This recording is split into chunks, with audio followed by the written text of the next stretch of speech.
Hello and welcome back, adventurers. Get comfy as we start our investigation into Darkon, the kingdom of whispers and intrigue, where much is implied, but little is seen. Darkon stretches across the northern core from the Sea of Sorrows to the Nocturnal Sea, radiating from the gently sloping Witcher River Valley. Since the Great Upheaval, Darkon borders have also encompassed the former lands of Iraq to the south. But before I discuss Darkon's natural vistas, I must address its supernatural landscape. Darkon was born from death and magic, and its ties have never strayed far. Eldritch powers flow through Darkon planar fabric. While mortal spellcasters tap these unseen forces, at times Darkon's energies manifest independently in the form of eerie phenomenon. Fortunately, Darkon's most common phenomena are also its least dangerous. All Darkonians know of grave lights, dim phosphorescence that hangs just above the ground where bodies are interred. Most commonly witnessed in Darkon's expansive cemeteries, grave lights also glow atop hills and fields, most notably along Volconian border. Somewhat more disturbing are scatterbrae, or wellsprings. These small areas manifest arcane properties. Scatterbrae most commonly appear in one or two forms. Sounds become muted in a wellspring of silence, or while folk who stray into a wellspring of terror seem flooded with a baseless sensation of fear. Fortunately, scatterbrae manifest only in remote areas and dissipate within hours. Yet Darkon's most notorious unnatural feature is its inconsistent moon. Regardless of its phase, the moon is never visible over Darkon skies on the night of the winter solstice. Darkonians mark the time as the darkest night, a fearful holiday when the Grey Realm, Darkonian perception of afterlife, presses close to the living world. Darkon encompasses numerous ecological niches, and Darkonians informally divide the kingdom into 6 general regions, based on local culture and terrain. The Witcher River originates in a region known as Mistlands. Darkon's misty border continuously shifts and curls, drifting miles inland and then receding in an instant. These hills are home to Darkon Elven society, including settlements of Neblus and Neverchar Springs. Some folk claim that ruined towers of vaguely elven design can be dimly seen when the mist border recedes to its fullest, but no one who ventured there ever returned. As the Witcher leaves the Mistlands, it enters the upper Witcher River Valley, now better known as the Vale of Tears. Occupying the eastern heartland, the broad Shadow Valley is heavily settled, filled with orchards and grain fields. Since the Requiem, undead predators have crawled upriver from necropolis to turn the valley into their hunting grounds. Although larger communities remain relatively safe, many lone homesteads stand abandoned or razed.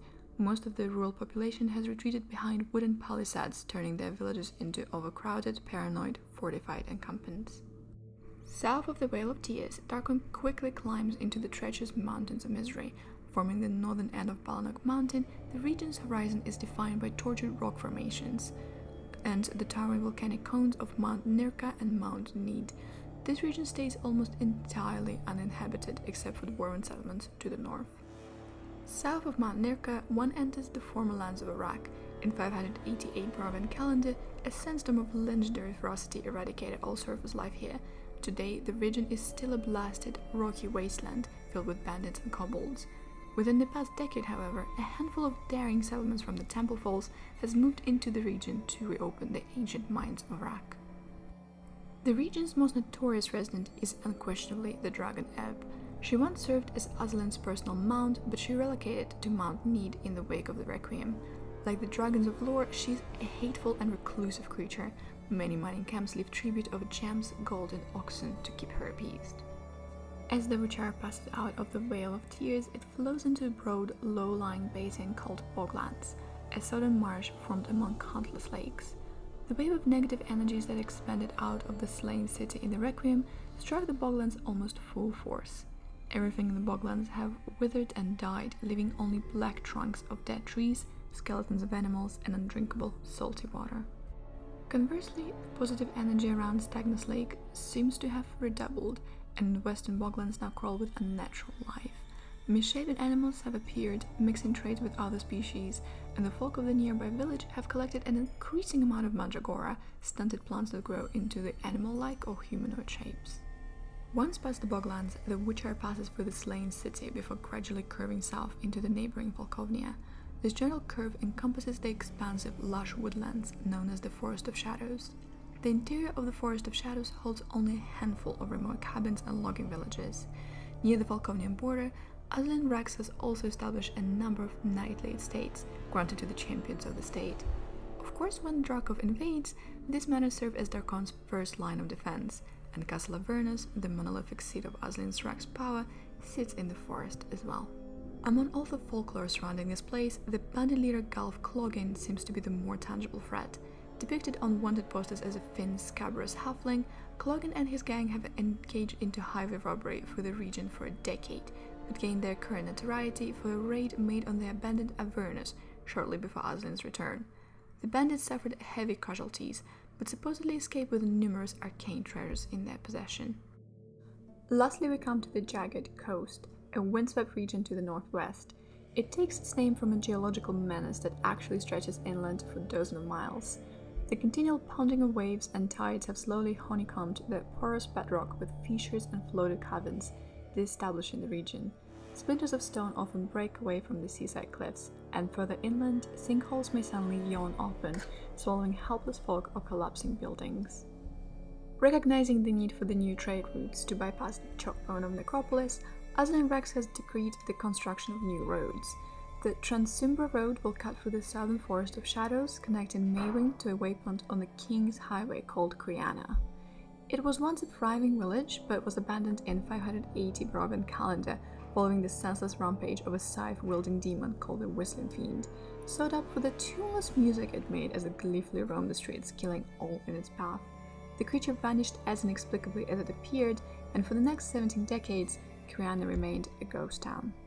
Darkon's flora is vast and varied from region to region, but two plants bear closer examination.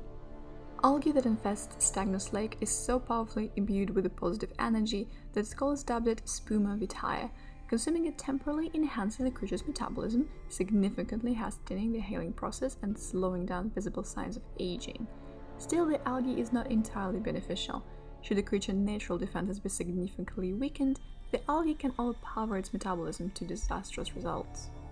No less intriguing, the Somnus plant grows only in shallow, stagnant pools along Darkon's rivers. Somnus sprouts up in black, woody stalks, culminating in the delicate, drooping branches that produce numerous tiny jade-green berries in the spring and summer. Somnus berries have an enticingly rich, sweet odor and taste, but they are highly narcotic. Imbibers experience a tingling sensation in the mouth, followed by a blackout, during which appetites are enhanced while guilt and fear are dulled. All manner of ghouls and ghosts stalk Darkon's graveyards, and Aslan himself is legendary for his necromantic prowess. At Aslan's bidding, mobs of shambling corpses rise from their graves to patrol the borders and the empty places, ever watchful for foes of the state. These walking dead are known as the eyes and ears of Aslan, for he can see and hear through their decaying senses. Thank you so much for your time, patient listeners. Darkon is an intriguing place with a Dark Lord who despises his prison like no other. So if your destination is Darkon, be extra careful while crossing the mists.